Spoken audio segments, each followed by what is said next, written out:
에어팟 썼는데 네. 저는 이게 더 편하게 합니다. 오케이. 네. 이승만 선생님 들어오셨고 이혜령 선생님도 들어오셨네요. 자, 오늘 그러면 인사 나누고 시작을 하죠. 저희 소셜 스쿨의 원래 포럼, 줄여서 소셜 포럼이라고 얘기하는데요. 오늘 78차입니다. 저희가 한 달에 한 번씩 하니까 78차면 그래도 꽤 횟수가 찬 그런 포럼이거든요. 작년에 코로나 때문에 한 7, 8개월 쉬다가 9월부터 다시 온라인으로 줌으로 재개를 했고요. 오늘은 저희 쪽에 우리 소셜스쿨의 거의 고정 멤버시다시피 한 배은철 교수님 모셨습니다. 1년에 한 번씩은 저희가 꼬박꼬박 모셔가지고 가장 핫한 트렌드 위주로 이런 이슈를 잡아가지고 아주 트렌디한 얘기를 전해주시기로 유명한 분이신데 최근 한 2년 넘게 이런 블록체인 쪽 연구에 거의 매진하셔가지고 그쪽이 거의 이제 박사님 되셨거든요. 그래서 오늘은 지금은 토큰 포스트라고 하는 곳에 대표도 함께 겸하고 계신데 최근에 블록체인 기술 발전 동향 그리고 그와 연관해서 요새 코인 때문에 되게 골머리 앓고 계신 분들 많을 텐데 코인에 네. 대한 정책 규제 부분들 요거에 대한 얘기도 조금 청해서 듣는 시간 갖도록 하겠습니다. 자, 지금 들어오신 인원들은 많지 않은데요. 라디오로 듣는 분들, 오디오로 듣는 분들도 더 계신 것 같고 하니까 바로 시작하도록 하겠습니다. 자, 큰 박수로 우리 배은철 교수님, 대표님 모셔주십시오. 예, 짝짝짝짝짝짝. 예, 네. 마이크 넘기겠습니다. 네네, 고맙습니다. 이거 지금 줌 이외에 다른 채널로도 나가나요? 안 나갑니다. 저희끼리 아, 폐쇄망에서 지금 진행되고 있습니다. 네네, 예. 알겠습니다. 네, 반갑습니다. 제가 소셜 원래 포럼하고는 꾸준히 또 우리 최금훈 교수님이랑 송영우 우리 교수님이랑도 벌써 시간이 꽤 오래 우리 친분을 가지고 있는데 제가 SNS 마케팅 할 때부터 해서 했는데 제가 또 이제 계속 사업 현장에 있다 보니까 이제 사업할 수 있는 내용, 사업 관련된 내용들을 이것저것 따라서 이제 제가 좀 같이 우리 고객사도 맞춰서 하고 또 제가 개인적으로 관심 있는 것도 있어서 2016년 말 정도경부터 제가 이제 블록체인 쪽 팔로우를 하고 있었고 그때 이제 저희 고객사 핀테크 고객사 마케팅을 좀 도와주고 있었는데 그 회사가 이제 블록체인 쪽에 좀 관심이 있어서 그쪽 프로젝트를 좀 자문해주면서 저도 집중적으로 공부하고 또 워낙에 이제 블록체인 쪽이 이제 발전 가능성이 높은 분야라서 제가 이제 외부 강의하는 자료 중에서 조금 그래도 기초에 대한 내용들을 설명을 드리고 제가 8시까지 진행을 할 건데 블록체인에 대한 얘기 조금 하고 최근 이슈가 많은 암호화폐 쪽 얘기 좀 하고 제가 지금 현재 이제 대표를 하고 있는 토큰 포스트를 통해서 여러분들이 기사나 정보들을 어떻게 얻을 수 있는지 그렇게 설명하는 크게 한 3가지 덩어리로 좀 얘기를 좀 해보겠습니다. 네, 그러면 잠깐만요. 수업을 제가 이제 블록체인 트랜스포메이션이라고 이제 디지털 트랜스포메이션의 큰 영역에서 한 축은 이제 AI 트랜스포메이션이 되는 부분이 있고 이제 블록체인 트랜스포메이션이 되는 부분이 있고 또 여러 가지 이제 트랜스포메이션을 하는 부분들인데 블록체인이 어떻게 기존 사업들을 변화시키는가에 대해서 좀 얘기를 나눠보겠습니다. 그래서 이건 진행하고요. 여기 제가 이제 근무하고 있는 또 대표를 맡고 있는 토큰 포스트라는 사이트고 나중에 이제 한번 설명 더 드리겠습니다. 그래서 블록체인 쪽 공부하시거나 정보 좀 얻고 싶으신 분들은 여기 tokenpost.kr 사이트에 가시면 매일 저희가 기사를 발행하고 있으니까 참고하실 수 있고요. 블록체인은 모든 사람들에게 신뢰를 제공하는 기술 혁명입니다. 그러니까 우리가 A와 B가 거래를 하려고 할 때 예를 들면 내일 아침에 물건이 도착하면 물건값을 보내기로 했다라고 하면 물건을 보내는 사람은 돈을 잘 지불할 것인가에 대한 걱정이 있는 거고 이제 돈을 지불할 사람은 물건이 잘 도착할 것인가에 대한 걱정이 있고 그래서 이게 이제 에스코로 서비스를 쓴다든지 뭐 어떤 거래를 하면 공증을 한다든지 해서 실제 우리 고도로 신용화된 사회라고 하지만 여기에 많은 신뢰와 관련된 부분들에 제3의 기관이라든지 어떤 인증기관이라든지 이런 기관들이 개입을 하면서 실제로는 그 신뢰를 보장하기 위한 데 많은 비용들이 들어갑니다. 근데 블록체인은 거래에 있어서 그러한 신뢰 부분들을 기술적으로 보장해주는 이런 혁신을 가지고 있고요. 그리고 이런 블록체인으로 인해서 새로운 사업 모델들이 제시가 됩니다. 그래서 이게 기업이나 정부나 이제 전체적으로 중요한 의사결정 부분이다라고 보고요. 제가 주로 많이 강의하는 부분들은 이런 주제들인데 블록체인 기술의 철학과 가치는 어디에 있는가? 그리고 암호화폐의 관계는 무엇인가? 금융산업, 제조, 유통, 물류산업, 미디어 산업 등에 어떻게 변화를 주고 있는가? 그리고 이제 공유경제에 대한 부분에서도 이제 블록체인이 할 수 있는 일들이 많고, 향후에는 이제 사물인터넷이라고 하는 지금은 사람과 사람 간의 거래를 하지만 IoT 상황이 되면 이제 태양열을 축전하면 이 축전되어 있는 전기를 집안 내에서 쓰고 남은 유효한 전기들을 다른 옆집이나 다른 곳에서 필요하다고 하면 보내주면 되는데, 이런 사물과 사물 간의 거래가 벌어지거든요. 데이터를 보내기도 하고. 그럼 사람의 개입 없이 이 스마트 컨트랙을 이용해서 데이터를 주고받았던, 가치를 주고받았던 것에 대해서 거래를 할 수 있도록 하는 부분들이 향후에 발전될 분야들입니다. 거기까지 가게 되면 이제 블록체인이 스마트 시티까지 적용이 될 부분들이고, 스마트 시티에 저 개인적으로는 블록체인 기술이 반드시 적용돼야 된다, 이런 얘기들을 하고 있습니다. 뭐 각각의 주제들 중에서 오늘은 가볍게 조금 해보겠습니다.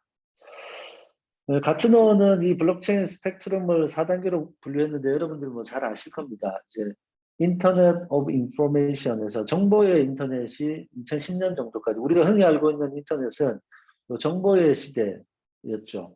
그리고 인터넷은 정보를 잘 제공하고 정리하는 그런 기술이었습니다. 이 상태 2010년 정도까지가 블록체인 기술이 태동하기 위한 기술적 배경이었고, 실제 2009년도에 사토시 나카모토가 비트코인을 발표했기 때문에 그때를 기점으로 2010년부터 2020년까지 지금 현재까지는 인터넷 오브 컨텐츠 시대이고, 블록체인이 이제 여러 가지 산업 부분에 대해서 적용되는 단계라고 보시면, 2010년부터 앞으로 10년까지는 이 블록체인 기술들이 지금은 속도 문제라든지 보안 문제라든지 또 합의에 대한 문제라든지 에너지를 어떻게 사용하는지에 대한 문제라든지 이런 것들을 다 조금씩 보완해 가면서 완성되는 단계입니다. 우리가 인터넷이 초반에 나왔을 때 인터넷을 통해서 물건을 사는 전자상거래를 물건도 보지 않고 사업자도 보지 않고 어떻게 거래를 하냐라는 얘기가 2000년 초반대에 있었죠. 근데 지금은 이제 뭐 온라인으로 물건 사는 것, 모바일로 주문하는 것이 너무 당연한 것처럼 돼 있고, 지금은 이제 신선식품부터 뭐 우리 거의 대부분의 생필품을 언택 시대에는 다 주문해 쓰고 있죠. 그런 것처럼 이제 블록체인도 현재 여러 가지 이슈들을 하나씩 이제 비즈니스적으로 보완해 가면서 완성되어 가는 단계다라고 보시면 되겠습니다. 그리고 2030년 이후에서는 인핸스드 블록체인이라고 블록체인 기술을 가지고 더 확장되어 있는 형태로 발전해 갈 것이다. 그럼 제가 이제 이 스펙트럼을 본 다음에 생각한 것은 앞으로 계속해서 사회생활을 하고 회사 생활을 하고 활동들을 할 텐데 어떤 쪽에 관심을 두고 뭔가를 이제 공부해 나갈 것인가 또는 역량을 갖춰 나갈 것인가 생각하면 블록체인 쪽을 하면 뭐 향후 한 20년 이상 충분히 뭐 일을 할 수 있다, 이런 부분들이고, 사실 제가 최근 이제 한 3년 정도 집중적으로 이제 한 4년 전 대퇴해 가네요. 블록체인 쪽을 쭉 하면서 이제 너무 많은 사업계들을 사실 만나고 있는 그런 상황들입니다. 그래서 제가 가지고 있었던 그간의 경험들과 블록체인들이 잘 결합되기 때문에 여러분들도 좀 관심을 가져보시면 좋겠다는 생각이고요. 기술적, 기능적인 넘어가고요. 제가 이제 배운철의 블록체인 전략 이렇게 외부에서 칼럼들 썼던 것들이 있는데 그거는 넘어가고, 뭐 시장 상황에 대해서는 뭐 블록체인의 시장 규모는 뭐 어느 기관이 그 시장 조사를 하던 뭐 나이파에서 했던 건 2022년까지 연평균 61.5% 성장한다라고 하니까 지금 현재 우리 특정한 산업 섹터에서 60%씩 성장하는 시장이 거의 인공지능 시장 위에는 거의 없거든요. 그래서 뭐 이건 숫자가 맞다 안 맞다를 떠나가지고 우리가 알고 있는 비즈니스 섹터에서 상당히 높은 성장률을 가지고 성장하는 구간이다 또는 산업이다 이렇게 보시면 되겠습니다. 그렇게 하고 네. 뭐 그리고 그것에 대해서 기술과 관련된 시장 규모만 해도 이제 포춘 비즈니스 인사이트에서 매년 38%, 약 한 40% 성장하는 거죠. 그리고 2025년까지 210억 달러 규모, 뭐 이게 금액에 대한 절대 수치보다는 성장이 계속되고 있다. 블록체인 관련된 기술들이.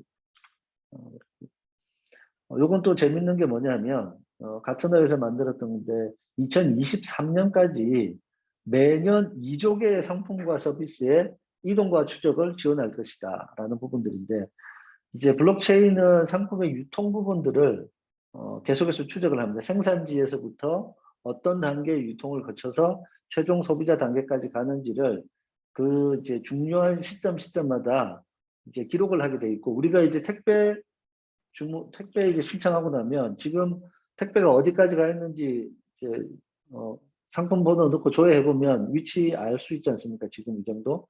근데 그게 알 수 있는 것도 알 수 있는 건데 그러면 해당되는 그 유통망에서 계속해서 어떤 이것이 우리 쪽에 도착했다 기록하고 어디에 도착했다 기록해 놓으면 상품이 바뀌거나 이제 상품 상태가 달라질 수 없는 거죠. 그래서 이런 식으로 소비자의 신뢰를 확보하기 위한 상품과 서비스에 블록체인 기술을 적용하는데 이게 매년 2조 개라는 겁니다. 매년 2조 개. 2조 개의 상품과 서비스라 그러면 여러분들 한번 상상을 해보시면 뭐 우리가 알고 있는 대부분의 상품들이 블록체인 기술로 접목될 것으로 예상한다. 이렇게 보시면 되겠고요. 시장 분포에 대한 부분들은 금융보험업 쪽이 제일 많이 적용되고 있고 에너지, 공공, 의료, 생명과학, 제조 뭐 이렇게 전 분야에서 사실은 골고루 다 적용되고 있다 보시면 되고요. 그러면 이제 오늘 되게 제일 중요한 사항은 이 부분입니다. 블록체인이라고 했을 때 그럼 여러분들이 뭐라고 블록체인이 뭐냐라고 했을 때 얘기를 해야 되는데 그 블록체인에 대한 정의를 몇 가지 기관에서 하고 있는데 이제 한국은행은 블록체인은 분산 원장 기술이라고 합니다. 이게 Distributed Ledger Technology라고 우리가 거래를 기록한 걸 원장이라고 하는데 거래의 기록을 남기는 기술인데 그 거래의 기록이 분산되어 있다는 겁니다. 그래서 블록체인을 기술적으로 가장 압축해서 얘기하면 분산 원장 기술이다 이렇게 얘기하면 되고요. 금융위원회랑 금융감독원에서도 뭐라고 했냐면 블록체인이란 거래 데이터를 중앙 집중형 서버에 기록 보관하는 기존 방식과 달리 거래 참가자 모두에게 내용을 공유하는 분산형 디지털 장부를 의미한다. 여기다 이제 분산형이랑 같고 디지털 장부라는 얘기를 씁니다. 그래서 우리가 이제 그 블록체인 쪽은 거래 기록들을 참여하고 있는 네트워크에 있는 참여자들 모두가 가지고 있는 거다라고 보시면 되고요. 금융결제원은 조금 다른 분야, 다른 정의를 하고 있는데 블록체인은 분산된 네트워크에 컴퓨팅 자원을 모아 거대한 연산 능력을 확보하고 이를 기반으로 중앙 서버 없이 모든 작업을 처리하고 검증하는 기술이라고 되어 있는데 사실 이제 분산 원장 기술이라는 다리 좁은 의미의 블록체인 정의였다면 금융결제원에서 하고 있는 게 이 산업계에서 동의하는 이 정의입니다. 다시 한번 살펴보면 우리가 블록체인을 하게 되면 분산된 네트워크에 컴퓨터들이 붙어 있어요. 그 붙어 있는 컴퓨터들이 자기의 컴퓨팅 자원들을 제공함으로써 하나의 거대한 컴퓨터가 만들어지는 겁니다. 그리고 그 거대한 컴퓨팅, 연산 능력이 컴퓨팅 파워니까 우리가 컴퓨팅 파워가 있으면 뭘 할 수 있나요? 우리 컴퓨터에 있으면 우리가 할 수 있는, 우리가 생각하는 모든 것들을 해낼 수 있잖아요. 그래서 블록체인은 거대한 컴퓨팅 능력이다. 이렇게 보셔도 되거든요. 그러면 그게 어떤 의미냐면 이건 제가 이제 뭐 정의하고 있는 부분들인데 자체적으로 분산 DB를 가진 컴퓨터 운영 체제처럼 생각하시면 됩니다. 그 블록체인은 뭐냐라고 하면 컴퓨터 운영 체제인데 분산 DB를 가지고 있는 거다. 이렇게 생각하시면 블록체인이 할 수 있는 일이 대단히 많다는 것을 이해하실 수 있을 거고요. 이 블록체인은 그래서 아까 얘기하신 것처럼 거래 장부들을 분산화시켜서 실제로는 똑같은 걸 복사해서 이렇게 복제해서 가지고 있는 형태거든요. 그래서 그 방식이고 누군가가 중앙에서 서비스를 독점해서 제공하거나 모아서 제공하는 것이 아니기 때문에 탈중앙화라는 의미를 쓰고요. 그러면 이 분산화되어 있고 탈중앙화되어 있는 데이터들을 어떻게 잘 보관하고 유지할 것이냐에 거기에는 암호 기술이 들어갑니다. 그래서 데이터들은 다 암호화되어 있는 기술들로 되어 있고 커뮤니케이션도 암호화된 기술을 사용합니다. 그리고 블록체인은 이미 먼저 기록되어 있는 장부의 해시값을 가지고 그 다음 장부를 만들어내면서 기록들을 이제 연결해 놓은 거거든요. 그래서 블록이 거래 원장이라고 하는 그 블록들이 연결되어 있는데 그게 체인처럼 연결되어 있다 해서 용어적으로 블록체인이라고 하는데 이렇게 되다 보니까 앞에 기록되어 있는 것 중에 일부를 조작하거나 수정하거나 삭제하려고 하면 그 블록체인 이후에 모든 뒷 블록체인들을 다 수정하고 업데이트해야 되는 문제가 생겨요. 그래서 기술적으로 뭐 이론적으로는 다 수정할 수 있지만 실제적으로 이제 우리가 실제 생활에서 느끼는 부분에서는 불변성, 한 번 기록되어 있는 데이터는 수정, 삭제되지 않는다라는 걸 우리가 이제 신뢰하는 거죠. 기술 수준에서. 그리고 여기에는 참여하고 있는 사람들의 생태계를 위한 활동들을 합리적으로 보상해주기 위해서 토큰이라는 보상 체계를 씁니다. 그래서 그러면 어떤 토큰 경제학을 이용할 것인가 또는 어떻게 토큰화 시킬 것인가에 대한 부분들이 경제 시스템으로 들어있어서 그걸 토크나이제이션이라고 토큰화라고 부릅니다. 그래서 이런 5가지 정도의 기술 특성들을 가지고 작동하는 이제 플랫폼이고요. 그럼 블록체인을 도입하면 어떤 장점이 있냐라고 하면 뭐 이제 뒤에 설명하지만 빠르고 투명한 업무 처리 가능하다, 비용 절감이 가능하다, 비즈니스 생태계의 신뢰도를 향상할 수 있다, 새로운 사업 기회를 찾을 수 있다 이런 부분들입니다. 그래서 요거 제가 이제 그러면 두 번째 파일을 가지고 조금 더 설명을 해봐드릴게요. 이번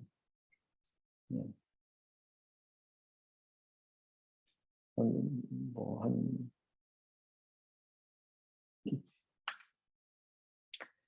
여기에는 이제 블록체인은 여러분들이 들었을 때 퍼블릭 블록체인이냐 프라이빗 블록체인이냐 이렇게 많이 들어볼 텐데 퍼블릭 블록체인은 공개형 블록체인이라고 전 세계 누구나 거래 정보를 발송하고 거기서 발생된 거래가 유효한지 확인할 수 있고 자기도 합의 과정에 참여해서 보상을 받을 수 있다. 이렇게 되면 퍼블릭 블록체인입니다.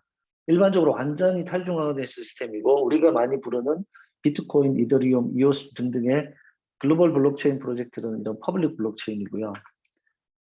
근데 이 블록체인 기술을 사용하다 보면 내가 거래하고 있는 거래 내역을 모든 사람이 알아야 될 경우는 보안에 문제가 생기죠. 기업은 특히 우리가 우리 협력사랑 일을 하고 있는데 거기서 벌어지는 거래들을 바깥쪽에 있는 사람들이 알 필요도 없고 아는 게 문제가 되죠. 그래서 우리하고 관련되어 있는 사람들만 볼 수 있도록 하게 되면 이 폐쇄형 블록체인을 만들게 됩니다. 그리고 기관이나 조직에서 권한을 가지거나 허가를 받은 사람에 의해서 관리되는 블록체인을 프라이빗 블록체인이라고 합니다. 그래서 블록체인을 외부적으로는 퍼블릭 블록체인을 많이 보겠지만 기업이 내에서 적용할 때는 프라이빗 블록체인을 훨씬 더 많이 씁니다. 뭐 IBM의 하이퍼레저 같은 것들이 있죠. 그래서 지금 가장 많이 쓰는 게 이제 하이퍼레저 프로젝트이고 거기서 하이퍼레저 패브릭이라고 하는 프로젝트가 가장 많이 씁니다. 그리고 여기에는 예를 들면 우리가 무역 거래를 한다고 하면 어딘가에서 생산지에서 물건을 받아다가 쭉 제공한 다음에 우리 회사로 이제 우리가 수입을 할 수 있도록 해준다라고 하면 생산지부터 유통되는 과정까지를 기업에서는 알고 싶겠죠. 그러면 그 기록만 남기는 블록체인들을 관리한다는 겁니다. 그럼 거기에 관련된 사람들만 보면 되겠죠. 그럼 여기는 어디에서 생산되고 어느 국가에서 거쳐서 유통되는지를 블록체인이라는 기술에서 알게 되면 우리가 서류를 넘긴다든지 어떤 비즈니스의 상태를 공유하기 위해서 다른 노력을 할 필요가 없이 블록만 확인하면 되는 거거든요. 그러니까 그 과정에서 업무도 투명해지고 일처리도 빨라지고, 예를 들면 A, B, C, D가 있다 그러면 A에서 어떤 상품에 대한 품질 검사를 해서 이상이 없으면 그 다음 B한테 넘겨주는데, A에서 상품 검사해보고 이상 없어라고 해서 품질 검사한 상태를 확정지으면, 확정지었다라는 거가 트리거라는 이벤트가 되어서 스마트 컨트랙으로 동대해서 바로 B로 넘겨준다는 겁니다. 그럼 B에서 오면 B는 자기가 봐야 될 정보들만 보고 어떤 내용들을 확인한 다음에 괜찮아라고 해서 승인을 하면, 승인된과 동시에 자동으로 C 단계로 넘어가게 된답니다. 그래서 블록체인을 기술을 쓰게 되면, 블록체인과 스마트 컨트랙을 잘 활용하게 되면 거의 자동화된 형태로 업무들을 할 수 있다 보니까, 이제 블록체인을 가지고 Decentralized Autonomous Organization에서 분산화된 자동화 조직들을 만들어낼 수가 있어. 그래서 그런 부분들이 이제 많이 시도가 되고 있습니다. 그리고 이런 형태로 일을 하면 어떻게 되나요? 내가 원래 하는 일이 블록체인을 통해서 신뢰성 있게 잘 빠르게 처리가 되기 때문에 나는 원래 내 일이 편해지는 거잖아요. 그렇기 때문에 프라이빗 블록체인에서는 반드시 암호화폐로 보상을 하지 않더라도 내가 충분히 그 블록체인에서 일을 할 이유가 있는 거죠. 물론 인센티브를 추가로 더 주면 더 좋겠죠, 그죠?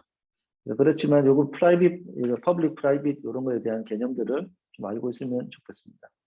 그 다음에 이렇게 했는데, 프라이빗을 했는데, 프라이빗 중에서 아까 얘기했듯이 협력사들이 있잖아요. 우리랑 같이 비즈니스 하는 사람들. 그런데 협력사 중에서 한 회사가 이 전체 블록을 생산하는 데 대한 권한을 가지고 있으면 중앙화되는 거랑 똑같잖아요. 그러니까 이런 협력의 구조로 있을 경우에는 블록을 확정하는 사람들을 기관을 선정을 해주는 거죠. 컨소시엄으로.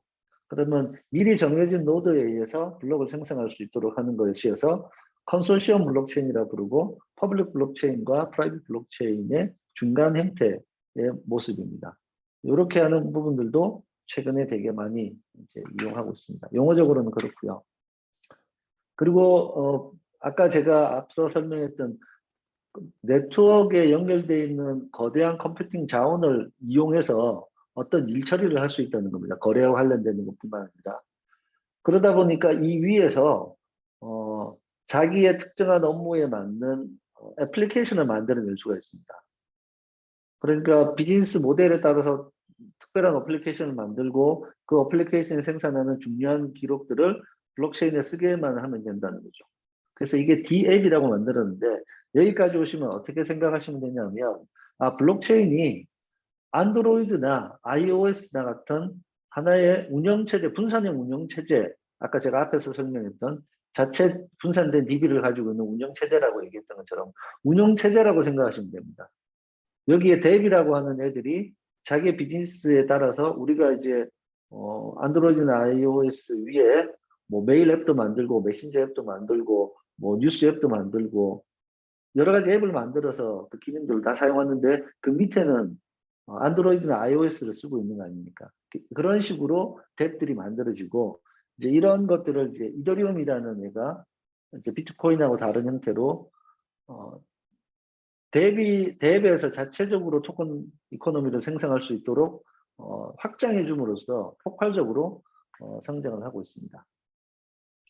이제 블록체인하고 암호화폐의 관계에서 보면 어떤 우리 생태계, 지금 우리 소셜 원래 포럼도 이렇게 활동을 하고 있지만, 이런 활동들 가운데 뭐 누구는 되게 많이 이제 활동하기도 하고 누구는 일부 활동을 하기도 하는데, 우리는 어떠냐면 이게 선의 대의로만 돌아가게 되는 그 생태계라는 게 계속 유지되기가 어려운 거죠.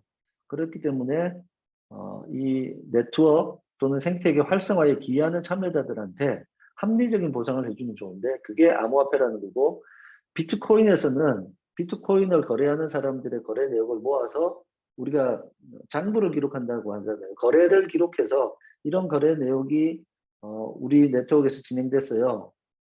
내가 이걸 기록했어요라는 노력을 하면 그 노력한 것을 수고했다라고 하면서 비트코인이라는 걸 보상 주면서 그게 채굴이라는 형태로 보상을 주는 거거든요. 그 보상의 금액이 대단히 높기 때문에 열심히 이제 노력을 해야 될 이유가 생기는 거죠. 그렇죠?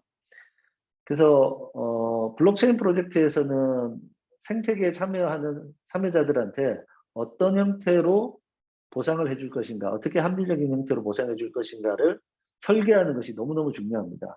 그래서 기술도 중요한데 토큰 이코노미로 오게 되면 이게 경제 시스템을 하나 만드는 거예요.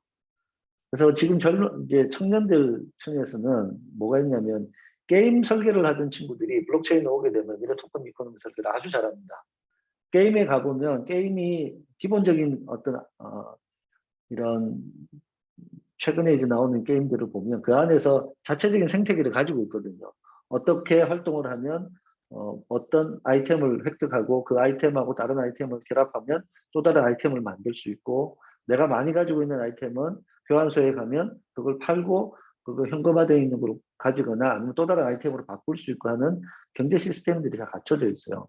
그래서 블록체인은 앞으로 특정한 비즈니스 모델들에 따라서 덱들이 만들어지면서 그것을 이용하는 사람들한테 합리적으로 보상을 해주는 체계들을 만드는 게 되게 중요하고 최근 이제 업비트나 군소거래소에서 이제 상장 폐지되는 이제 토큰들이 있는데 여기는 뭐냐면 생태계가 활발하게 움직이거나 하는 부분들을 검증할 이제 증명하지 못하는 거죠. 거래소에만 상장하고 토큰에 사고 파는 거래만 일어나는 형태가 많다 보니까 그런 부분들은 거래 수요와 공급 이외에는 가치가 없는 거. 그래서 이제 이런 그 보상 체계는 대단히 중요하다라고 보면 되겠습니다. 그리고 이제 여러분들이 합의 알고리즘이라는 얘기를 많이 들어볼 텐데 이제 합의 알고리즘이라는 것은 블록체인에서 블록을 생성해서 블록을 완결하는 것. 이 블록은 거래가 전체적으로 정리가 다 돼서 완성되었습니다. 완결되었습니다 하기 위해서는 비트코인은 POW라고 하는 Proof of Work이라고 하는 작업 증명 방식을 쓰는 거고요. 그럼 이 작업은 뭐냐면 이 장부의 기록을 다 한 다음에 해쉬 함수라는 걸 돌려서 해쉬 함수라는 거는 데이터를 통해서 유니크한 어떤 그 수학적 함수 값을 수학적 결과값을 만들어내는 건데 거기서 1비트만 바뀌어도 이 해시 함수가 달라져요. 그러니까 장부를 기록해 놓고 나서 해시 함수를 만들고 나면 누가 여기에서 있는 장부를 조금만 바꾸면 해시값이 달라지기 때문에 나중에 이 해시값을 비교해 보면 이 장부가 수정이 되었는지 안 되는지 알 수 있는 거거든요. 근데 이 나오는 이 해시값이 어떤 특정한 패턴이 있는데 어떤 특정한 패턴의 해시값이 나오는 걸 찾아내면 완결한 것으로 할게라는 게 비트코인의 합의 알고리즘 방식이에요. 그거 POW라고 하는데 근데 이거는 그럼 요 안에 전부 거래는 전부 다 돼 있는데 그럼 뭔가 값을 바꿀 수 있어야 되잖아요. 그러면 이 블록체인의 비트코인의 장부의 값을 뭐 예를 들면 0부터 계속 한 숫자를 바꿔가면 되잖아요. 이거 논스 값이라고 하는데 이걸 바꿔가지고 계속 돌려서 해시값이 나오는데 이 해시값이 특정 조건에 맞는 해시값이 나올 때까지 계속해서 돌려봐야 되는 거예요. 그러다 보니까 1초에 한 번 돌리는 사람하고 1초에 10번 돌리는 사람하고 1초에 10번 돌리는 사람이 해시 조건에 맞는 걸 찾아낼 가능성이 높으니까 이제 컴퓨팅 파워가 좋은 이제 채굴용 장비들을 만들기 시작합니다. 비트코인에서는. 중국 애들이 애초에 그걸 알아차리고 이제 채굴장을 만든 거죠. 그러면서 이제 그 채굴을 하는데 계산을 해야 되다 보니까 계산을 하는데 그래픽 카드가 계산을 훨씬 빠르게 하니까 엔비디아의 그래픽 카드 칩을 이용해 가지고 채굴을 만드는 이런 이제 이상현상이 생겨난 거죠. 그 비트코인은 원래 이제 서프라임 모기지 사태 때문에 벌어진 이 금융시장의 위기들의 중앙화된 금융 상품들이나 금융시장에 의해서 문제가 생겼다. 그래서 탈중앙화시키는 금융들을 만들어야겠다라는 취지와 철학으로 이제 시작이 되다 보니까 이제 뭐 이런 방식을 썼어요. 그리고 뭐 누가 발행하는 것도 없고 시스템적으로 발행하게 만들었는데 이제 사람의 탐욕, 인간의 탐욕이라는 부분들은 그걸 이제 채굴 장비를 몰아서 만들어서 채굴해 가는 것들이 생겨난다는 거는 생각을 못했죠. 그래서 이런 계산을 전문으로 하는 아식 칩, A식 칩에 영향을 받지 않도록 작업 증명을 하는 게 이제 이더리움으로 등장했고, 비트코인은 10분에 한 번씩 장부가 만들어지도록, 평균 10분에 한 번씩 만들어지도록 설계가 되어 있어요. 근데 이게 10분에 한 번씩 장부가 만들어지는 게 이제 조금 이제 거래가 많아지면 거래가 이제 지체되는 거거든요. 그래서 조금 더 빠르게 만들어야 되는 상황이 있고, 그걸 빠르게 만들려고 하면 장부 사이즈가 비트코인은 1메가밖에 안 되는 한계를 가지고 있으니까 그걸 좀 넓히자라는 거 있고, 우리가 거래를 할 때 보통 내가 누군가한테 돈을 송금하는 기능만 있는 게 아니라 조건이 달리게 되죠. 아까 같이 물건을 받으면 돈을 준다거나 아니면 어떤 뭘 맞추게 되면 조건에 따라서 A가 돈을 받기도 하고 B가 돈을 받기도 하는 이런 상태가 되는 거죠. 실제 비즈니스는 그렇게 되죠. 그러니까 비즈니스 룰을 적용하는 하고 그 룰에 따라서 비용이 집행되도록 하면 좋겠다라는 프로그램을 할 수 있도록 한 게 이제 이더리움입니다. 그래서 이더리움이 그렇게 해서 프로그래머블한 커런시, 그 통화를 만들어내죠. 그래서 이제 스마트 컨트랙이라고 그걸 부르는 것이고, 그리고 이제 내가 이걸 쓰지만 니네들 각 대비 어플리케이션들이 자체적으로 암호화폐를 발행할 수 있도록 하는 암호화폐 발행 기능까지 주게 되면서 폭발적으로 늘어나고, 이제 이더리움이 처음에 비트코인을 하던 비탈릭 부테린이 여러 가지 기술 제안을 했었는데, 내가 이더리움이라는 걸 만들 거야. 그러니까 나한테 이걸 개발할 수 있도록 나한테 투자를 해라. 그러면 내가 이더리움을 니네들한테 보상으로 줄게. 라고 하니까 사람들은 비트코인에서 이미 비트코인 채굴로 보상을 받는 걸 알고 있기 때문에 비트코인으로 주기도 하고 달러로 주기도 해서 돈을 많이 줍니다. 이게 가장 대중적으로 크게 성공한 ICO의 첫 번째 모델이에요. 뭐 역사적으로 가장 첫 번째 모델은 더 있지만 이더리움이 그걸 보여주면서 다른 프로젝트들이 우리가 어떤 개발 로드맵을 보여주고 돈을 모아서 개발을 할 수 있겠구나 해서 너도나도 이제 ICO 프로젝트들이 등장하면서, 사실은 실제 개발력이나 인력도 없고 로드맵도 분명치 않은 프로젝트들이 돈을 받아가는 구조가 생기면서 이게 과열되다 보니까 2018년도 하반기까지 과열되고, 이제 한국에서는, 중국과 한국에서는 ICO를 불법으로 하고, 그 사이에 진행됐던 애들이 실제로 성과를 내는 부분에 좀 어려움이 있으니까 이제 암호화폐 시장이 ICO가 줄어들면서 확 꺼졌죠.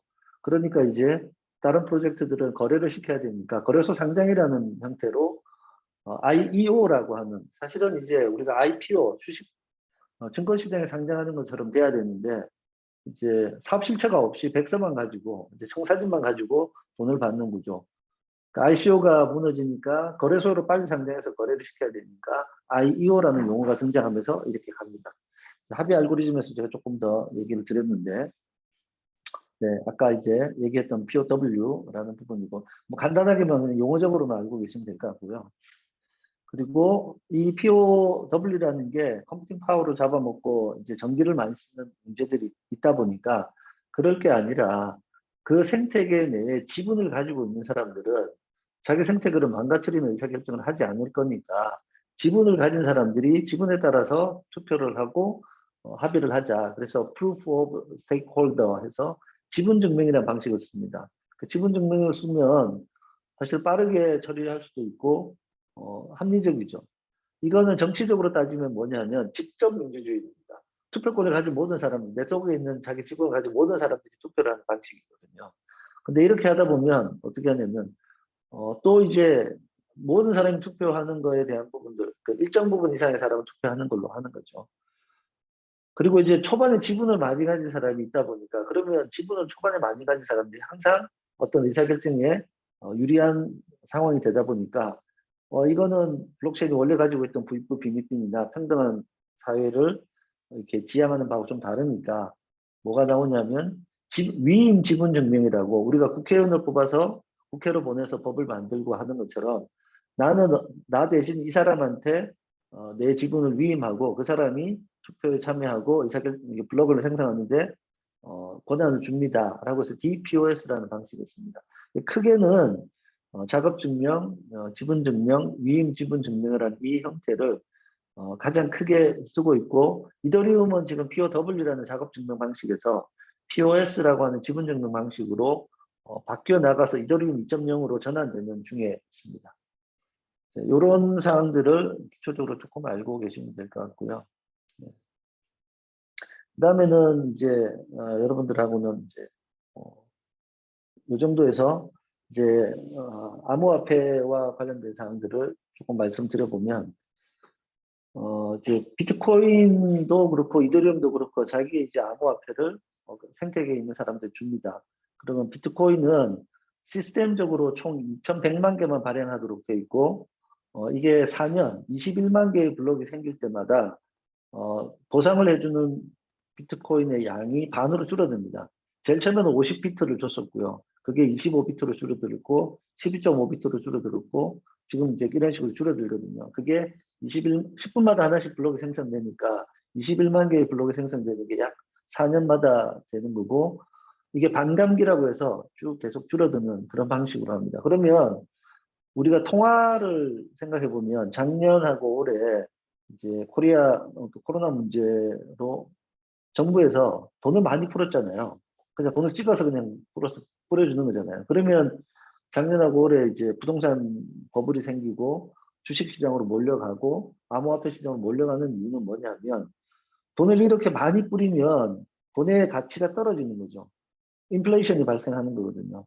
그러니까 달러나 원화의 가치가 하락되기 때문에 이걸 가지고 있으면 기본적으로 하락이 되니까 이걸 다른 자산으로 옮겨서 투자를 하게 되는 겁니다. 그 부동산으로 가기도 하고 주식으로 가기도 하고 암호화폐로 가기도 합니다. 근데 이제 비트코인은 발행량이 딱 정해져 있고 누가 임의로 발행할 수가 없어요. 그 점점 발행량은 줄어들고, 그런 발행량은 줄어드니까 시중에 유통되는 양이 딱 정해져 있는 거죠. 그죠? 그러다 보니까 이게 희소성이 있는 자원이다. 그래서 뭐 예를 들어서는 디지털 골드다. 뭐 이렇게 얘기 많이 하는데 일부 특성은 금의 특성을 가지고 있죠. 희소성을 가지고 있다라는 측면에서는. 근데 이제 금은 가격 변동성이 거의 없잖아요. 금값이 뭐 출렁거리긴 해도. 근데 비트코인은 뭐 하루에도 10몇 프로, 30%, 50%씩 오르락 내리락 거리는 큰 변동성을 가지고 있기 때문에 설명은 그렇게 할 수 있는 부분들이 일부 있지만 그게 비트코인이 가지고 있는 가치는 아니고, 비트코인, 이더리움을 포함한 모든 이 암호화폐, 이제 뭐 정부에서 부르는 용어로는 가상자산, 버추얼 에셋이라고 하는데, 이 암호화폐들의 가치는 뭐냐면 이것을 사용하는 사람들이 많아지느냐 안 많아지느냐의 문제예요. 우리가 지금 알고 있는 화폐라는 거 보면 여러분들 이제 화폐 10,000원짜리 주면 10,000원어치 물건 살 수 있잖아요. 근데 이게 왜 그렇게 되나요? 이 10,000원이라는 걸 정부가 10,000원이라고 찍어놓은 종이를 나눠주면서, 야 이거는 10,000원어치 가치가 있는 것이니까 이걸로 거래하는 거를 하고, 정부에도 은행으로 가져오면 10,000원짜리를 바꿔주거나 이 10,000원에 대한 부분을 정부가 보장해 주는 거거든요. 그러니까 우리는 정부를 믿고 그 10,000원짜리를 쓰고 있는데, 최근의 상황을 보세요. 최근의 상황을 보면 우리가 신용카드를 쓰기도 하고 지금 모바일페이를 쓰는데, 누구도 카카오페이가 어떻게 생겼는지 본 적이 없고 삼성페이가 어떻게 생겼는지 본 적이 없는데 그걸로 지불을 하고 있어요. 지금 물건을 살 때. 왜냐하면 주는 사람도 카카오페이라는 걸 알고 있고 받는 사람도 카카오페이를 아는데, 받는 사람이 카카오페이로 받았던 걸 가지고 내가 다른 데 지불할 때 쓸 수 있다는 확신이 있기 때문에 그걸 받는 거거든요. 그래서 화폐라는 것은 그 사회가 가지고 있는 사회 구성원들이 합의하는 거예요. 그것을 그 가치가 있다라고 합의를 해주는 거기 때문에 이제 앞으로는 뭐냐면 중앙기관이 없이 그 합의를 해주겠다는 거고, 예를 들면 우리가 이제 여러분들 예전에 고스톱 같은 거 많이 치셨는지 모르겠는데, 고스톱 칠 때 예를 들면 동전이 없으면 어떻게 하냐, 바둑알 놓고 야 이 바둑알 하나 100원이야 하고 바둑 다 두고 난 다음에 바둑알 바꿔서 돈으로 계산하면 되잖아요. 근데 그 생태계 내에서 우리가 무엇인가를 하나 정해놓고 야 이거는 얼마짜리야 라고 정하고 거래를 하면 되는 겁니다. 화폐는 달러도 마찬가지고 지금 원화 종이 지폐도 마찬가지고 종이 지폐가 가지고 있는 그 개가 가지고 있는 내재 가치 그 종이가 할 수 있는 일은 아무것도 없어요. 그걸 우리가 합의했기 때문에 그걸 쓸 수 있는 거죠. 암호화폐도 마찬가지입니다. 비트코인이든 이더리움이든 어떤 암호화폐도 어떤 생태계가 생겨나면서 그 생태계에서 그것을 가치 있는 것으로 여기고 서로 간에 교환하기만 하면 그것이 화폐로서의 기능을 하게 됩니다. 우리가 온라인에 있는 데 가서 뭔가 거래를 하고 나면 포인트를 받았는데 포인트를 결제할 때 일부를 포인트를 쓰잖아요. 할인을 받기도 하고 내가 현금과 포인트를 같이 쓰고 오케이 캐시백 같은 거 마일리지 받으면 걔가 거의 현금화되어 있잖아요. 이게 이제 암호화폐 쪽에서는 스테이블 코인처럼 되는 거죠.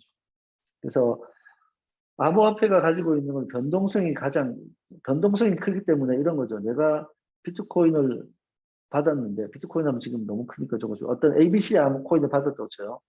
커피를 팔고 4,000원짜리 커피를 팔고 ABC 코인을 받았는데 커피를 판 입장에서는 이 ABC 코인이 내일 8,000원이 되면 너무 좋죠. 두 배로 뛰면 4,000원, ABC 코인을 4,000원을 받았는데 내일 8,000원이 되면 좋은데 똑같은 걸로 생각해 보면 오늘 4,000원을 받은 ABC 코인을 받았는데 내일 된 내가 2,000원이 돼버리면 내가 마이너스가 나잖아요. 비즈니스를 할 수가 없다고요. 그러니까 변동성이 높은 암호화폐로는 지불 수단으로 사용할 수가 없어요. 페이먼트를 할 수는 없다는 겁니다. 그래서 화폐가 가지고 있는 지불 수단이 되기 위해서는 가격이 변동성이 높으면 안 된다. 그러면 그걸 달러나 원화로 폐기시켜서 변동성이 없도록 하거나 아주 낮도록 하자라고 하면 그럼 거래할 수 있잖아요. 그러면 실제 돈이 없어도 우리는 그걸 주거니 받거니 하면서 충분히 지불을 할 수 있다는 겁니다. 이게 우리가 쓰고 있는 디지털 페이먼트 시스템들이 알리페이나 위챗페이 같은 애들이 그런 거거든요. 스테이블 코인이거든요. 그러니까 국가에서는 이제 종이 지폐라는 거, 동전 지폐라는 거 없이도 우리가 디지털로 되어 있는 화폐를 사용하면서 그걸 확인하면 이게 지폐 발행에 대한 비용들도 줄어들고 너무 쉽게 거래할 수 있겠구나. 그래서 중앙은행이 발행하는 디지털 화폐, Central Bank Digital Currency라고 하는 CBDC를 만들려고 하는 겁니다. 중국은 이제 정치적인 목적으로 이 CBDC를 만들면 누가 어디서 어떤 거래를 하는지 다 볼 수 있잖아요. 그게 중국은 정치적으로 이제 하나의 국가를 유지하면서 정치적으로 문제가 없으면 시장 경제들을 많이 도입을 했죠. 근데 시장 경제를 도입하다 보니까 어떻게 되냐면 이 시장 경제를 도입한 거로 인해서 이제 체제에 대한 어려움들이 생깁니다. 특히 비트코인 이런 게 생기게 됩니다. 위안화에 대한 부분들이 문제가 생기니까 빠르게 CBDC를 도입하고 있습니다. 이렇게 되면 경제적으로 모든 인민들을 통제할 수 있는 도구가 생기는 거거든요. 그래서 이제 최근에는 채굴장도 이제 문제를 삼고 은행들 불러서 암호화폐 관련되는 쪽에는 거래 대출 하지 마라고 얘기를 하고 있고 가고 있고 미국은 이제 달러 패권을 계속 유지하기 위해서 어떻게 할 것인가 보니까 이제 디지털 커런시로 간다는 겁니다. 전체적인 추세는. 그러니까 달러가 기축통화가 전 세계 기축통화 되어 있는 것처럼 디지털 커런시 쪽에서도 이제 달러의 기축통화 역할을 가지기 위해서 이제 CBDC를 글로벌하게 진행을 하고 있습니다. 그리고 이제 최근에 이제 봤던 것 중에 하나는 엘살바도르가 비트코인을 법정화폐로 승인을 했죠. 그리고 이제 그 법정화폐 이제 변동성이 크니까 그 변동성을 좀 줄이기 위해서 국가가 비트코인을 구매를 합니다. 그러면 엘살바도르 내에서 이제 비트코인 가격이 오르고 내리고 하면 이제 정부가 개입해서 오르면 사고 빠지면 팔고 이제 오르면 팔고 빠지면 사고 해서 그 비트코인 가격을 유지하려고 하는 겁니다. 한국 업비트 빗썸에 있는 비트코인의 가격하고 글로벌 시장에 있는 비트코인 가격이 이제 김치 프리미엄이라고 여기다 하긴 하는데 좀 차이가 있어요. 한국이 좀 더 비싸게 거래되는 부분들이 있는데 이거는 이제 글로벌하게 그걸 맞춰가긴 하지만 지역적 특성에 따라서 그 가격 변동성이 조금 다른 부분들이 있습니다. 근데 앞으로는 이제 스테이블 코인이라는 형태가 다양하게 등장할 것인데 이 스테이블 코인은 각 국가별로 CBDC라는 것들이 만들어지면 상호 보완적으로 이용되게 될 겁니다. 지금 우리가 뭐 삼성페이나 네이버페이나 카카오페이를 페이 형태로 쓰고 있고 지역에서는 지역 화폐들을 쓰고 있으면서도 그 원화라는 법정 화폐를 같이 쓰고 있잖아요. 그래서 이런 부분들이 나중에는 특정한 분야에서 이제 암호화폐 형태가 그 생태계 내에서는 그 암호화폐대로 진행되다가 나중에 법정화폐로 바꿀 때는 법정화폐로 바꾸는 부분들만 어떤 창구로 만들 것인가에 대한 고민만 하면 될 것입니다. 질문 나왔던 것 중에서는 이제 최 교수님 제가 잠깐만 제가 한번 지난번 거 한번 볼게요. 제가 이제 SNS에 우리 모임에 올려놨던 이슈 중에서 이제 거래소가 지금은 이제 원화를 바꿀 수 있는 부분들이지 않습니까? 근데 거기에 보안에 대한 문제도 있고 자금 세탁 뭐 이제 에 대한 이슈들도 있고 해서 이제 거래소들을 가상자산 사업자라고 해서 9월 24일까지 신고를 하게 되어 있습니다. 그리고 지난달에 이제 사업자에 대한 내용들을 조금 더 보강을 한 내용들이 있어서 이제 가상자산 사업자로 승인을 받지 못하면 거래소를 하지 못하도록 이제 9월 말일까지 정리하겠다는 거거든요. 그리고 그 조건 중에 하나가 ISMS라고 하는 보안 인정을 받아야 되고 중앙은행하고 시중에 있는 은행하고 실명 계좌 거래를 할 수 있도록 해야 됩니다. 지금 이제 빗썸, 워피트, 코빗, 코인원 이 빗썸, 워피트, 코빗, 코인원, 코빗, 코인원 이렇게 네 군데에서 이제 실명 계좌 거래가 되거든요. 그러면 나머지는 어떻게 하냐면 법인 대표 계좌에 끝에 무슨 이름을 넣거나 번호를 넣어서 이걸 벌집 계좌라고 부르는데 법인 계좌를 가지고 개인들을 확인해 가지고 이렇게 돈을 입금을 받고 출금을 하는 이런 방식들 입금 받는 방식 그렇게 하고 있거든요. 이게 불법 아직 하지 말라고 되어 있으니까 불법인 거죠. 불법인 상태인데 그냥 거래를 했는데 이게 나중에 9월까지는 이제 거래소들이 다 그런 시중은행하고 실명계좌 거래를 할 수 있도록 조건을 가져야 되는데 이게 지금 좀 어려움이 있는 거고요. 종료해야 되는 게 맞고요. 그리고 이제 암호화폐가 작년에 폭발적으로 늘어났던 것은 그리고 올 초부터죠. 1월부터 폭발적으로 늘어났던 것은 자산에 대한 이동, 특히 이제 달러 가치의 하락, 뭐 원화 가치의 하락 이런 것들 때문에 이제 급격하게 이제 암호화폐 시장으로 해지 수단으로 투자가 들어갔습니다. 그러면서 올라갔는데 이제 지금은 이제 중국에서 이제 예를 들면 채굴 사업자들까지도 불법으로 정했기 때문에 채굴장을 이제 폐쇄해야 되는 문제가 생겨요. 그럼 중국이 이제 전 세계 비트코인 채굴의 한 67% 정도를 하거든요. 그럼 중국에 비트코인이 엄청나게 많이 있어요. 그런데 이걸 보관하고 있다가 이제 사업을 못하게 하고 이제 압박이 들어오니까 그러면 어떻게 되냐면 중국에 있는 채굴 사업자들이 가지고 있는 비트코인을 현금화시키려고 하겠죠. 그러면 우리는 비트코인은 암호화폐 지갑으로 움직이기 때문에 어떤 지갑이 어디로 움직이는지 다 알 수가 있어요. 그래서 지금 주요 거래소에 움직이지 않던 비트코인들이 계속해서 송금이 되고 있어요. 송금이 된다, 거래소로 송금이 된다는 얘기가 뭐냐면 거래소에서 팔고 현금화시키겠다는 얘기거든요. 그럼 비트코인을 파는 사람이 많아지니까 비트코인 가격은 수요와 공급에 따르면 물량이 많이 나오니까 가격이 떨어지겠죠. 근데 이게 그동안의 지지선을 좀 보면 이제 한 4천만 원에서 3,500만 원 사이 정도가 지지선이라고 보이는데 비트코인은 현재 비트코인하고 대부분의 암호화폐는 거의 대다수가 수요와 공급에 의해서 가격이 올라갑니다. 수요가 많으면 올라가고 수요가 없으면 하는 사람이 많으면 떨어지고 이런 구조인데 희소성이 있다라는 것 때문에 계속 이제 올라가기도 하는 거죠. 근데 지금 단기적으로는 버블이라는 얘기와 단속에 대한 부분들 국가의 규제가 가장 큰 변수인데 그것 때문에 이제 떨어져 있고 이거는 뭐 나중에 이제 질의응답을 저희가 오늘은 좀 짧아서 못하지만 제가 이제 여기서 이제 오늘 우리 폐쇄형으로 한다고 돼 있으니까 암호화폐에 관심 있으신 분들은 주식 시장에서 주식 기업들을 보고 그 해당되는 기업이 앞으로 성장할 것 같다라고 해서 여러분들이 주식을 사잖아요. 미래 가치를 보고. 그런 것처럼 암호화폐 시장에서는 비트코인은 거의 기축통화의 역할을 합니다. 비트코인은 그런 역할을 하고 지금 캐나다에서는 비트코인 지수와 연동되는 ETF가 4개가 공식적으로 승인돼 있어요. 미국에서는 지금 ETF 승인을 계속 요청하는데 반려되고 있는 상태고요. 근데 뭐 해치 펀드들이나 또는 조금 이제 하이 리스크를 추구하는 금융 사업자들은 비트코인에 대한 투자들과 비트코인 매수를 많이 합니다.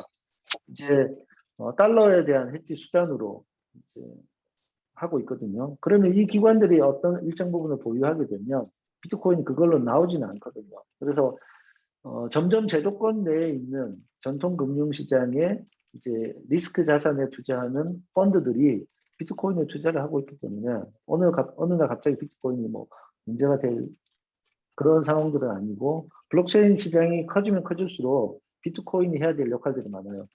대부분 이제 비트코인 보내세요 이렇게 얘기를 하거든요. 기축통화처럼. 반면 이제 이더리움은 가장 많은 이용자층을 가지고 있고 앞으로 사용성이 가장 높은 그, 플랫폼 또는 메인넷이 될 겁니다. 비트코인, 이더리움이 성공적으로 이제 2.0으로 전환돼서 POS의 상태로 간다라고 하면 더 많은 비즈니스들이 이더리움 기반 위에서 돌아갈 겁니다. 지금 최근에는 이제 작년 중반부터 탈중앙금융이라고 하는 디파이 프로젝트들이 들어왔는데 이 디파이는 전통 금융시장에 있던 친구들이 보니까 이 암호화폐를 가지고도 뭔가 파생 상품들을 만들 수 있겠구나. 그리고 어떤 특정한 코인, 특히 비트코인이나 이더리움이나 메이저 코인들을 이제 필요로 하는 프로젝트들이 많이 있어요. 근데 지금 비트코인 가지고 있는 사람은 가지고만 있고 하는 게 없잖아요. 당신 비트코인을 빌려주면 그걸 또 다른 사람한테 대출해서 그 대출 이자를 받아서 비트코인 빌려준 사람한테 이자를 주는 랜딩 서비스, 대출 서비스가 만들어져서 이자 사업을 하는 겁니다. 우리가 은행이 돈을 받아가지고 가지고 있다가 돈이 필요한 사람 빌려주고 이자를 받아서 돈 빌려준 사람한테 이자를 주는 거랑 똑같은 시스템들이 이 비트코인이나 암호화폐 시장에서 벌어집니다. 그리고 이제 새로 생겨나는 여러 가지 이제 금융 서비스들이 이런 이제 파생 상품이라고 저는 그냥 쉽게 얘기하는데 암호화폐를 가지고 파생 상품들을 만들어서 거기서 나오는 수익들을 가지고 돈을 맡겨놓은 사람들한테 수익을 보장해주는 방식의 상품들이 폭발적으로 늘어나 있습니다.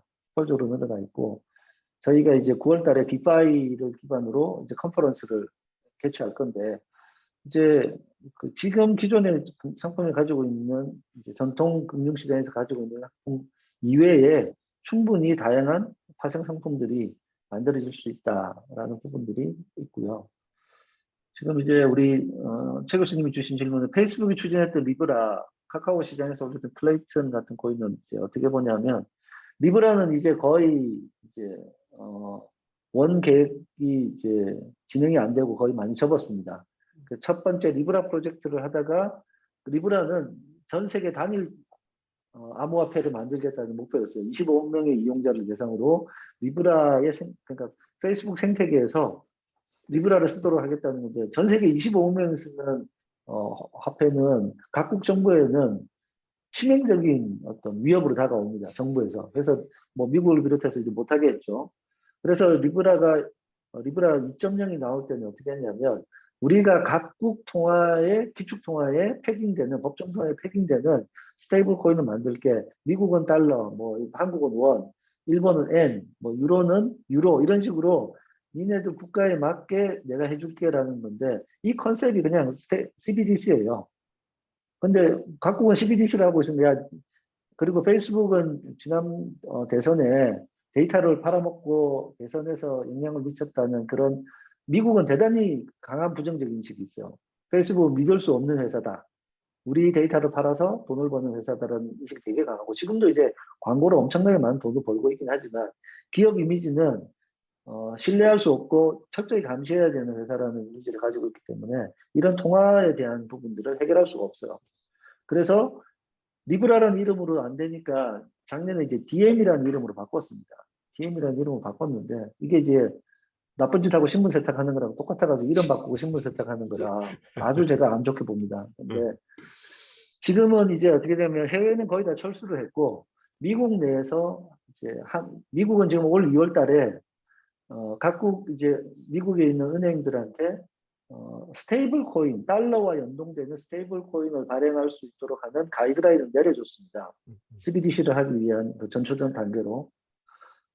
그래서 미국 내에 지금 은행이 있는데 미국의 한 은행하고 DM이 붙어서 그쪽에서 스테이블 코인을 발행하는 형태로 많이 축소되어 있는 상태고 페이스북이 아마 이걸 효과적으로 하기는 쉽지 않아 보이고요.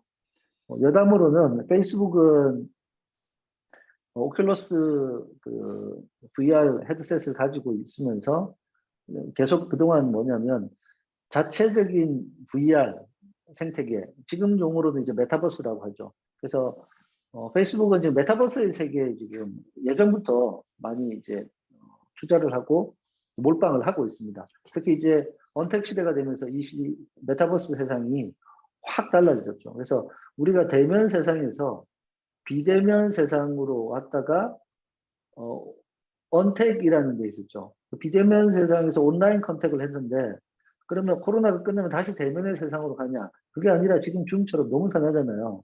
근데 이걸 이제 프라이버시 문제라든지 여러 가지 걸 맞추고 해결하고 또는 더 나은 밸류를 만들어내는 가상 대면의 세상으로 넘어갑니다.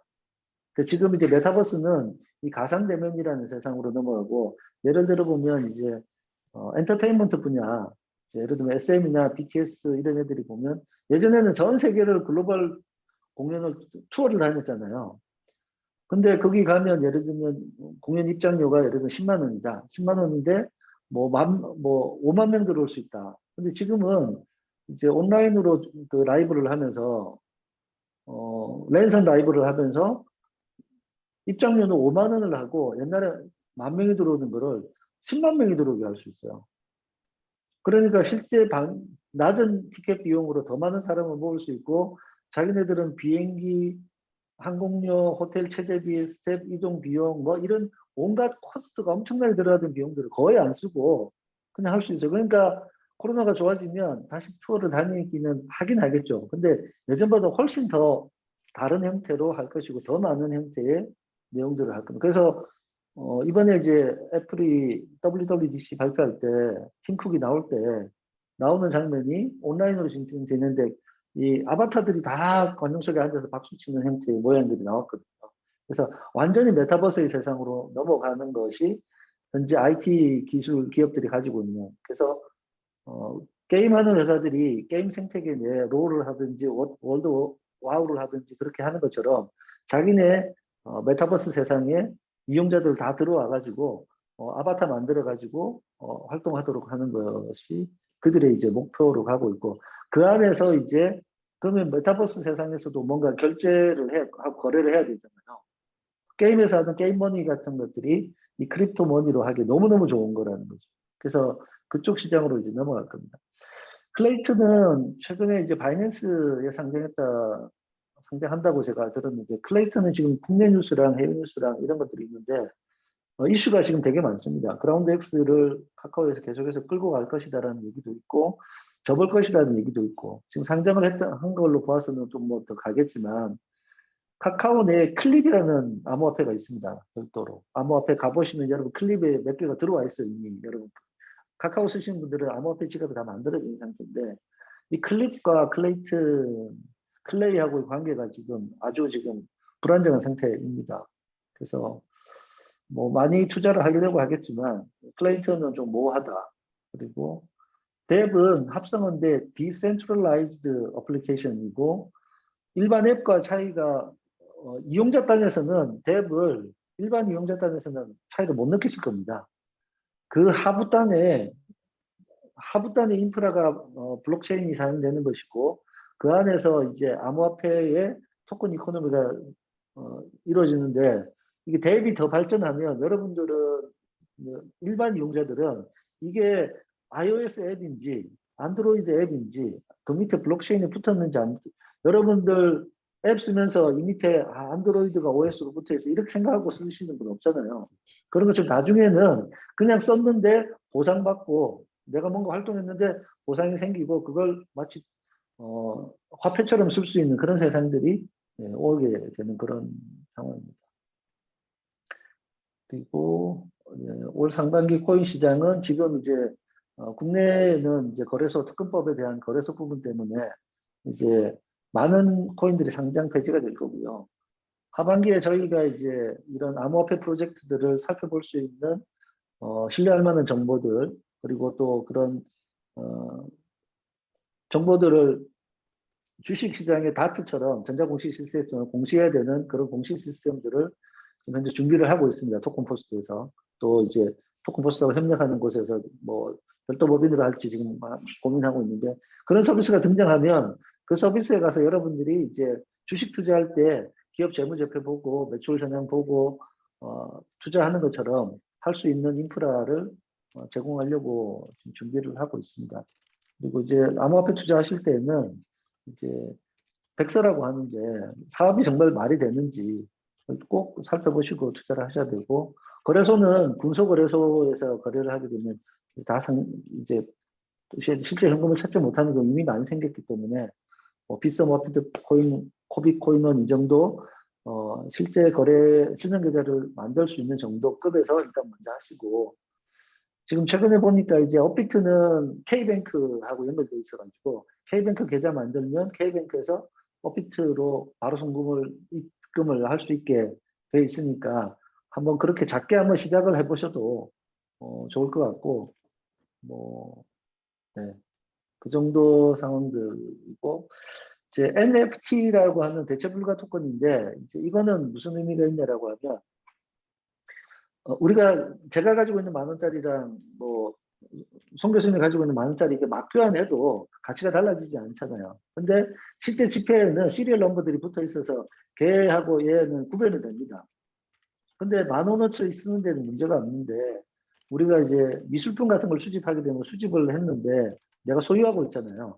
그래서 어떤 그 아날로그든 디지털이든 그거하고 매칭이 되는 화폐를 하나를 발행했는데 그걸 이제 NFT라고 하는 건데, 대체 불가한 토큰이라는 걸 만들어서 그걸 가지고 있으면 내가 여기에 기록되어 있는 그 에셋을 소유하고 있다는 소유권을 증명해 줄 수 있는 거예요. 그럼 내가 이거를 바꾸면 내 소유가 없어지는 거가 되는 거죠.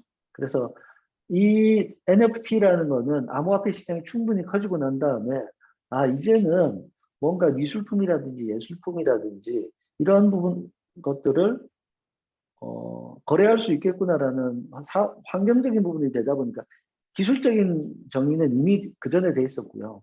이게 이제 미술품 쪽으로 넘어오면서 수집에 대한 욕구들이 생기면서 시장이 폭발적으로 커져 있고요. 이 시장은 또 잠시 주춤하는 듯 하지만 이제 오프라인과 온라인의 유니크한 자산들을 소유 증명 또는 생산 증명을 할 수 있는 걸로 해서 이 완전히 독립된 시장으로 확장해 나갈 겁니다. 그래서 이 NFT도 좀 잘 보시면 흥미진진할 겁니다. 그래서 지금 저희 회사는 뭐 미술품 가지고 있다, 뭐 가지고 있다, 이 NFT 발행해달라 이렇게 해서 오는 분들이 많아서 미팅을 하고 그 사업을 이제 어떻게 진행할 건지 좀 하고 있고, 저희가 그동안 NFT에 대한 보고서를 2개 발행을 했었고, 지난달에는 이제 NFT 컨퍼런스를 했었거든요.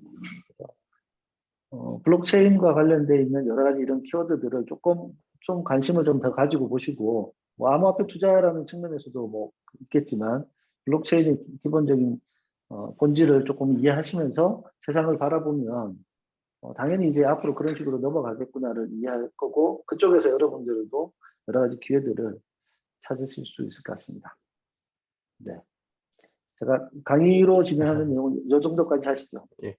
그 토큰포스트는 어떤 일을 하는 곳인지 조금 소개 좀 해주시죠. 네, 네. 네. 토큰포스트 제가 화면 공유를 좀 해서 네. 우리 또 이게 블록체인 얘기 나오니까 너무 어려운가 봐요. 아까 한 10분 정도 듣고 계셨는데 네, 네. 중간쯤 가니까 도저히 내가 못 듣겠다 싶었는지 몇 분 나가시네 보니까. 뭐 충분히 그럴 수 있습니다. 예. 그러니까 이제 이런 기회에 음, 들어놓으시고 그렇죠. 해야지 되는 거예요. 예. 토큰포스트는 이게 tokenpost.kr이고요. 여기 들어오면 회원 가입을 하시고 본인 인증을 하시면 여기에 보면 뉴스를 읽으면 오른쪽에 TPC가 적립됐다 하는 것처럼 저희는 뉴스를 읽으면 저희 코인으로 보상을 해드려요.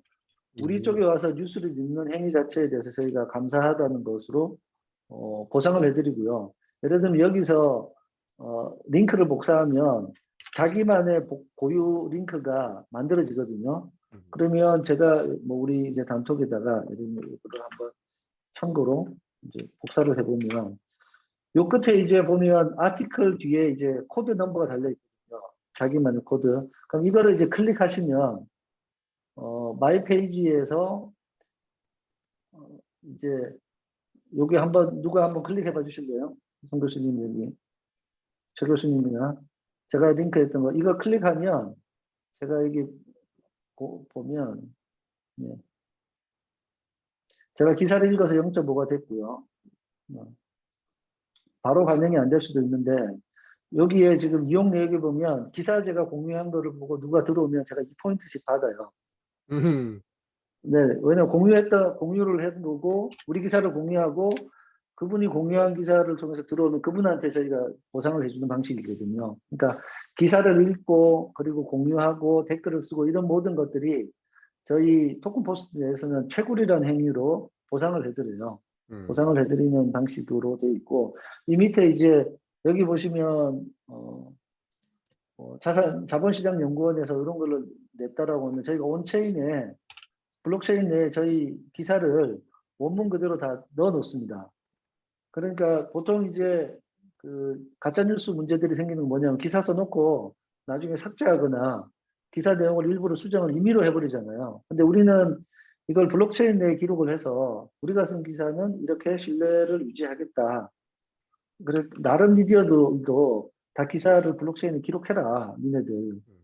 그런 것들을 하면서 저희 보상 시스템들을 같이 제공해주고 있습니다. 그래서 여러분들이 토큰 포스트 내에서 블록체인 관련되는 걸 보면 국내외에 제일 이제 중요한 기사라고 생각되는 거 뽑아서 계속해서 발행하니까 기왕이면 여기 와서 로그인해서 회원가입해서 로그인해서 보시면 기사를 보면서 계속해서 이제 저희 토큰 포스트 코인이라고 하는 코인을 계속 받으실 수 있으니까 이걸 받고 지금 저희가 뒤에는 어떻게 하냐면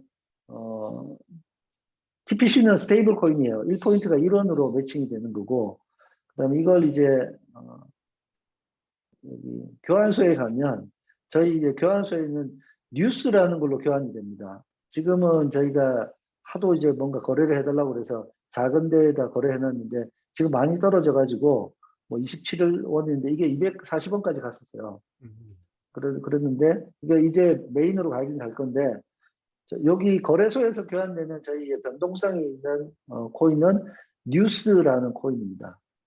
저희가 이제 뉴스 시장에 가고 있으니까 그래서 뉴스는 변동성이 있어서 가지고 있으면 가치가 올라가는 그런 투자 자산이 되는 거고 이게 이제 토큰 포스트 내에서는 유틸리티 코인으로 TPC 내에서 쓸 수 있고 나중에 유료할 때 이걸 지불할 수 있도록 그렇게 할 내용들이라 그렇게 하시고 최 교수님 통해서 만약 여기 뭐 지금 들으시는 분들이 가입을 하고 토큰 포스트 계정을 저한테 알려주시면 마이 페이지에 가면 여러분들 이제 회원 정보라는 게 있는데 이게 암호화폐를 받으려고 하면 본인 인증이 되셔야 돼요. KYC라고 해서 그 모바일로 인증하는 그걸 하시면 이렇게 딱지가 인증 완료라고 붙거든요.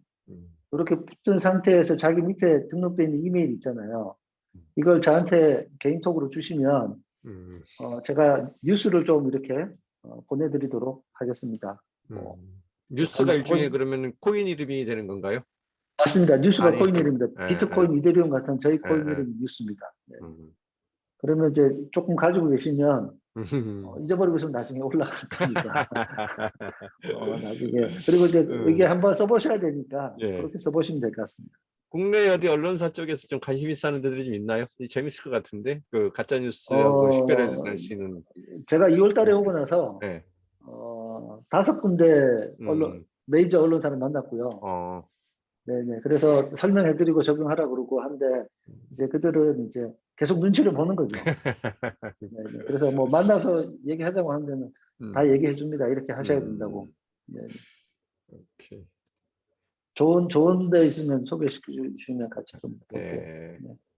이런 비즈니스고 일단은 뭐 좀 스터디를 조금 기본적으로 하시면 좋을 것 같습니다. 예. 우리 아마 저기 오늘 뒤에 오셨던 분들이나 이런 분들은 코인 쪽에도 관심이 많으셨던 것 같아. 우리 저기 배 교수님이 저기 코인 얘기를 별로 안 하니까 주변에 다 간 것 같아. 네네. 그렇죠. 우리 코인 예, 얘기는 코인 얘기는 여기서 예, 하더라도 예. 문제가 됩니다. 이제 어떤 그렇죠. 코인에 대해서 평가하게 되면 네. 제가 매수 매도 의견은 아닙니다라는 얘기를 또 해드려야 되고 어떤 코인이 뭐 좋은지를 보려면 기본적으로 그 프로젝트의 백서를 일단 보신 다음에 그게 생태계가 만들어질 거냐 예를 들면 뭐 10만 명, 20만 명 또는 100만 명이 쓸 거냐에 대한 것들을 판단하시면 되는데 코인 투자하시는 분들은 싸게 사서 비싸게 팔면 돼라는 기본 마인드를 가지고 있어서 나보다 비싸게 사는 놈만 있으면 돼 이런 마인드가 돈 먹고 돈 투기죠 먹게. 투기. 예. 투기여서 예. 네. 그런 우리 얘기는 또 사석에서 또 뭐 나눌 수 있겠죠. 예. 자, 오늘 그 배 대표님 좀 바쁘신 시간에 시간을 내주셨는데 다음 미팅 일정이 또 있다고 하세요. 그래서 혹시 그 지금 네네. 김학영 선생님, 김주영 선생님 끝까지 좀 봐주시고 이혜령 선생님도 보고 계시구나. 혹시 그 헤어지기 전에 서로 인사하면서 좀 질문할 거 혹시 있으시면 한두 개만 받는 걸로 하고 끝내죠. 아이고. 예, 시간이 좀 지나서. 네. 오케이, 김주영 선생님 마이크 켜셨어. 아니, 질문 있지 않아요. 무슨 말인지 잘 못 알아들었어. 블록체인이 좀 이론적 기반이 조금 스터디가 필요하긴 해요. 네, 그래서 다른 나라 말 같아요. 네. 그래서 지금 이제 오늘 점심 때도 지금 오늘 점심 때는 디지털 트랜스포메이션을 했는데 이 과정은 뭐 제가 소개시켜 드릴 때 뭐 늘 고민을 하는데 지금 제가 소개시켜 드린 내용들도 사실 쉽지 않지만 그렇죠. 블록체인이 뭐냐를 일단 이해 못하면 이제 암호화폐 거래소 가서 투자하는 것만 보기 때문에 대단히 위험한 이제 투자 활동이 되는 거고요. 블록체인이 바꿀 세상에 대해서 조금만 이해하게 되면 정말 이게 여기서 뭔가를 찾아낼 수 있겠구나 하는 거가 있기 때문에 이걸 뭐 시리즈로 해야 되는지 아니면 저희가 진행하는 그 한 달짜리 교육 뭐 정부에서 지원하는 교육 프로그램이 있는데 그걸 들으셔도 되는데 네, 하여튼 뭐 늘 할 때마다 이게 이제 쉽지 않은 것 같습니다. 예, 딜레마 같이.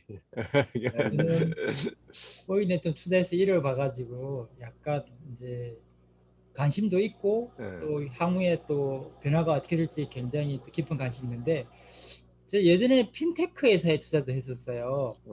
네. 핀테크라는 말이 요즘 쏙 들어가 버리고 네. 블록체인만 이렇게 나오게 됐는데 어떻게 다른가요? 핀테크는 기본적으로 금융회사가 기술을 이용해서 이용자의 사용성을 높이겠다. 은행이 모바일 앱을 만드는 접근 방법이었는데 비대면으로 할 수도 있고 모바일로 할 수도 있고 하니까 갔는데 지금은 이제 카카오나 토스 같은 테크 기업들이 파이낸스 라이센스를 받아서 하니까 훨씬 잘한다는 거죠. 그 테크 피인이 훨씬 잘하는 거고요.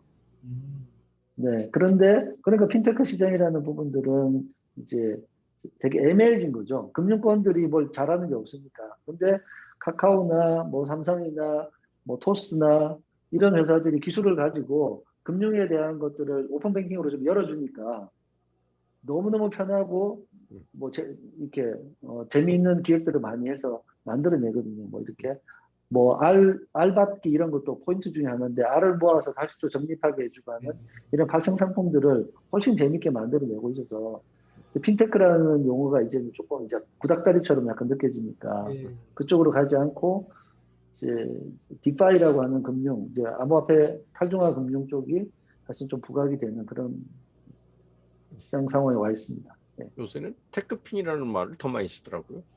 네네. 그래서 저희도 이제 테크 미디어라고 얘기를 하죠. 기술을 가지고 블록체인 기술을 가지고 미디어 산업을 혁신시키기 위한 목표를 가지고 이제 가고 있습니다. 오케이. 지금 뭐 다음 일정 때문에 많이 바쁘실 것 같아서 더 안 네, 붙잡겠습니다.